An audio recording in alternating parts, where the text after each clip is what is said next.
Oke ya, itu dari PL-nya, sumbernya itu.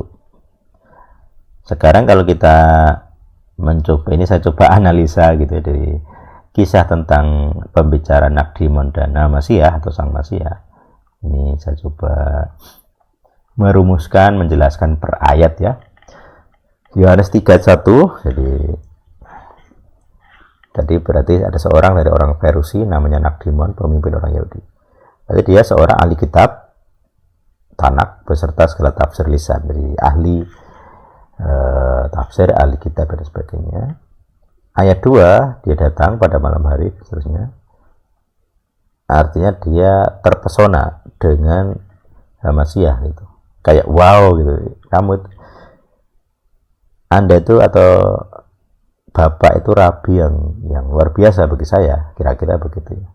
Sampai dia datang pada malam hari. Mungkin kalau siang hari takut ya, nggak enak lah karena dianggap ini rabi sesat gitu. Tapi dia malam hari pengen tahu. Nah, pemuridan itu sepertinya ya seperti itu ya. Jadi kadang kita harus punya quality time dengan orang gitu. Itu rumusan contoh di sini ya.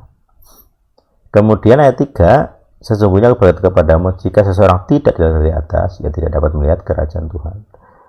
Jadi kalau orang tidak dilahirkan baru atau lahir kembali, saya nggak peduli agamanya apa, maka dia tidak bisa masuk alam kekal. Itu rumusnya di situ. Dilahirkan dari atas, kok kata dilahirkan? Nah, makanya siapa yang melahirkan kita? Ya Roh Kudus. Karena roh itu kelahiran roh ya, bukan kelahiran jasmani. Kelahiran jasmani ibu kita, ibu Anda yang tercatat di akta kelahiran gitu ya. Tapi kalau dikaitkan dengan kelahiran roh ya harus ibu roh gitu ya, harus roh Tuhan sendiri. Ibu kita yang versi roh, bukan versi jasmani. Dan itu harus dengan syarat seperti itu. Kalau tidak dapat melihat kerajaan Tuhan. Tidak masuk surga pemahamannya. Jadi kalau orang tidak dilahirkan dari roh itu, dari atas, maka dia tidak masuk surga. Sekalipun khotbah gitu ya. Saya punya pengalaman dari saksi, ada orang-orang pengkhotbah yang tidak lahir baru, akhirnya ya murtad, pindah agama, menolak salib akhirnya. Oke, kemudian bagaimana Nakdimon ini pertanyaan Nakdimon ya, bagaimana dia masuk, bagaimana dia lahir gitu ya. Dia masih belum paham bahwa itu jadi maksud kelahiran roh. Nah, ini harus dipahami ya perbedaannya. Dilahirkan dari air dan roh. Jadi ada ayat lain sih, nggak di sini. Ya di ayat 5 ya. Seseorang tidak dilahirkan dari air dan roh ini. Ada yang bilang apakah ini ayat asli atau tidak, saya nggak peduli ya. Sama seperti ada 3 yang bersaksi di bumi. Nah itu ada terjemahan-terjemahan yang dianggap ya abu-abu lah gitu. Tapi kalau di sini jelas kita berasumsi ayatnya benar, tidak salah, dilahirkan dari air dan roh. Dilahirkan dari air itu apa? Air kenapa pakai kata air gitu? Mayim. Kenapa kata mayim gitu ya? Laut, air dan sebagainya. Mem. Karena kata air itu terkait erat dengan kata laut, ima, ibu. Dan proses melahirkan kembali roh kita itu karena seperti kita dilahirkan dari seorang ibu gitu ya. Kita punya yang namanya DNA, tubuh. Kalau tubuh jasmani itu punya DNA, kalau ibumu kulitnya hitam, bapakmu hitam ya, kamu ya kulit hitam gitu ya. Kalau kamu kulit putih berarti ibumu selingkuh gitu kalau DNA jasmani ya.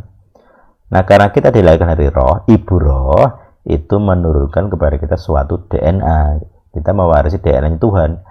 Makanya kita disebut anak-anak Tuhan karena kita punya DNA roh ya, perhatikan ya. DNA roh kita adalah rohnya Tuhan. Jadi kita punya sifat-sifat Tuhan karena kita mewarisi DNA rohnya Tuhan.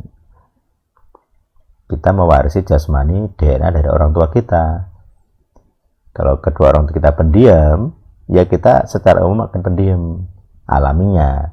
Kita akan harus belajar bagaimana banyak bicara. Kalau kita punya orang tua yang pinter sama-sama pinter gitu ya, ya otomatis kita akan pinter secara akademis, itu udah rumus. Karena orang pintar akan melahirkan anak-anak pintar, dipelihara dengan baik, dididik baik, tidak ada trauma, gizinya baik, terus dijagai dari pergaulan tidak baik, dan seterusnya, dan seterusnya. Jadi pasti anak itu akan jadi orang pintar. Karena genotip dan fenotipnya itu dijagai supaya berhasil. Ya. Itu kalau orang tua kita pintar. Kalau bodoh ya kadang ya nuwun sewu, anaknya nggak diperhatikan, kurang makan, selama dikandung kurang perhatian dari bapak, kurang makan juga, kurang nutrisi, ya mau nggak mau sel saraf yang terbentuk itu nggak cepet. Jadi mikirnya lola lah ya, loading lama. Itu genetik jasmani. Nah berarti kan kita punya genetik rohani, DNA roh. Nah, dilahirkan dari roh. Dikatakan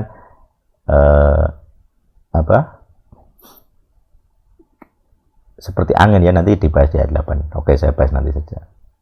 Jadi di sini artinya kita itu dilahirkan oleh roh. Roh siapa? Roh Tuhan, Roh Kudus. Gitu. Makanya saya sering, kalau tadi saya bahas kata memperanakkan dan kata melahirkan, sekarang terjemahan yang kita pakai mainstream termasuk itu kata melahirkan. Yang melahirkan siapa? Dalam bahasa kita yang melahirkan ya ibu, bukan bapak. Nah, itu dari analisanya ya. Kemudian di ayat 6, apa yang telah dilahirkan dari daging adalah daging, apa yang dilahirkan dari roh adalah roh. Gitu. Jangan heran, seharusnya engkau dilahirkan dari atas. Jadi dilahirkan dari atas itu dilahirkan dari Roh Kudus, bukan dari roh dunia, roh bumi, roh ibu pertiwi. Jadi kalau kita dilahirkan dari atas, dari Roh Kudus, kita tidak dilahirkan dari segala jenis roh dunia. Nah, itu. Kemudian ada 8, angin berembus ke tempat ia mengendaki dan engkau mendengar suaranya, tapi engkau tidak tahu dari mana dia datang, kemana dia pergi. Jadi setiap orang yang lahir kembali, kita kadang tidak tahu DNA-nya apa, karunia rohnya apa, dia nanti akan jadi apa. Secara pelayanan ya, kita nggak tahu. Itu rahasia, karena DNA. Siapa bisa membaca DNA kita? Nggak bisa. Kecuali ada alat ya. Sel kita diambil, kemudian diurutkan DNA-nya. Jadi melihat DNA jasmani itu nggak sembarangan, nggak bisa. Hanya tes khusus. Orang sekilas mata gak bisa lihat.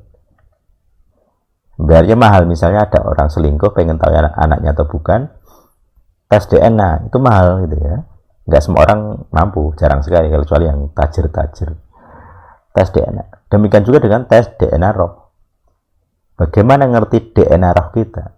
Satu, kita manusia ya kenali karunianya apa, kenali itu DNA rohnya. Berbuah tidak, konsepnya bagaimana, 10 hukumnya bagaimana, dan seterusnya.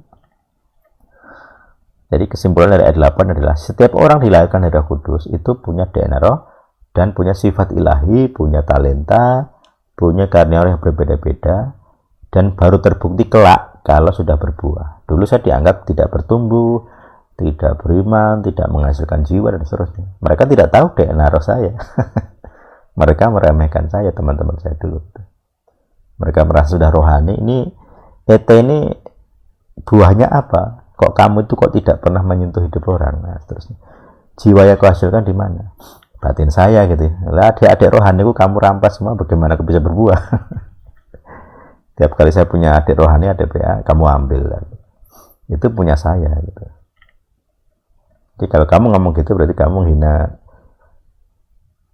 apa ya? Kamu menghina DNA roh saya. Sekarang terbukti siapa yang benar. Makanya kita harus hati-hati menghina kerohanian orang. Kita nggak tahu karunia roh orang apa. Jangan-jangan karunianya lebih utama, lebih mulia daripadamu. Lebih terhormat maksudnya di hadapan Tuhan. Termasuk nanti di hadapan manusia gitu. Makanya hati-hati sekali gitu ya dengan karunia-karunia yang tidak kelihatan. Nah, itu sebenarnya bisa dikenal dengan karunia namanya membedakan roh. Jadi kalau kita bisa membedakan roh, kalaupun itu bukan karunia, itu bisa skill ya. Kita harus hati-hati, jangan-jangan dia punya tanda-tanda DNA roh. Yang kita remehkan itu ternyata lebih baik. Bahkan lebih baik dari kita, upahnya lebih gede dari kita kan. Ya, kita malu sendiri gitu ya. Makanya saya sangat hati-hati yang namanya menghina kerohanian orang gitu. Siapa tahu dia lebih terpilih daripada saya kan, lebih mulia di hadapan Tuhan. Jangan-jangan upahnya lebih gede daripada saya, dan seterusnya. Itu konsep kerendahan hati yang baik ya, yang benar. Karena memang kita nggak tahu ada ayatnya gitu. Kita tidak, jadi seperti angin berembus. Kita nggak tahu dia kemana. Arahnya dari mana saja kita nggak tahu. Nah itu. Jadi ini rangkuman konsep doktrin kelahiran kembali yang saya rumuskan. Bukti dari rabbinik ada, bukti PL ada. Terus saya jelaskan konteks ayatnya ya, per ayat saya jelaskan dari pembicaraan antara Hamasyah dan Nakdimon. Semoga teman-teman memahami dan bisa nanti kalau ada pertanyaan, kebingungan, pernyataan bisa teman-teman sampaikan. Demikian saya stop sharingnya.